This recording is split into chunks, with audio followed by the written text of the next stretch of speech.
में एक और इम्पॉर्टेंट चीज़ है जिस पे हमें नज़र होनी चाहिए, गोल्ड। और गोल्डमैन सैक्स ने ही गोल्ड पे एक रिपोर्ट निकाला है और उसकी पूरी डिटेल्ड एनालिसिस जो है हमारी टीम के विश्व मोहन किए हैं। विश्व मोहन, बताएं क्या आ रही है इस रिपोर्ट से।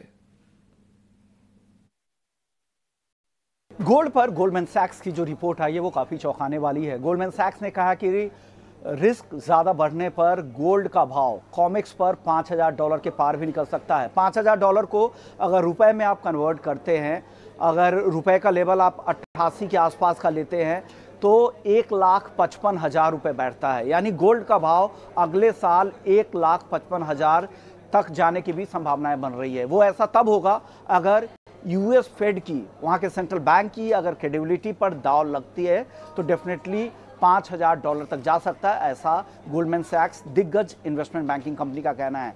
उनका कहना है कि अगर प्राइवेट सेक्टर अगर यूएस की ट्रेजरी में से अगर 1% भी अपना इन्वेस्टमेंट हटाकर सोने की तरफ लेके जाते हैं तो ये टारगेट दिख सकता है।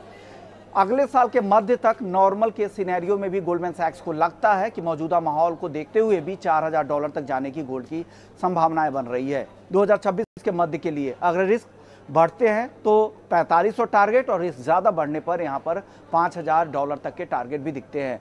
$4,000 के टारगेट को भी अगर अगले साल के मध्य तक देखें तो MCX गोल्ड के हिसाब से वो 1,25,000 के रुपए के ऊपर बैठता है। नहीं, बड़ी तेजी अभी भी लगती है। जो बड़े फैक्टर इसमें बात किए जा रहे हैं, एक तो ये है कि यूएस के डेट लेवल है वो काफ़ी ज़्यादा है।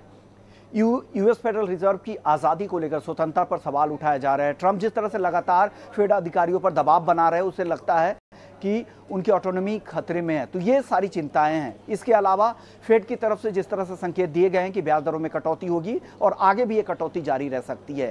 साथ ही टैरिफ को लेकर जिस तरह से टसल्स चल रहे हैं, निचली अदालत ने ट्रंप की टैरिफ को अवैध बताया था, फेडरल अपील कोर्ट ने भी इसे अवैध बताया, अब सुप्रीम कोर्ट में ट्रंप पहुंच चुके हैं। तो सारे फैक्टर्स अभी भी गोल्ड के फेवर में हैं और आने वाले समय में बड़ी तेजी गोल्डमैन सैक्स को लगती है। और यही वजह है कि रिस्क ज़्यादा बढ़ने पर, फेड की क्रेडिबिलिटी कम होने पर $5,000 यानी घरेलू बाजार के लिहाज से 1,55,000 रुपए तक भी सोना जा सकता है।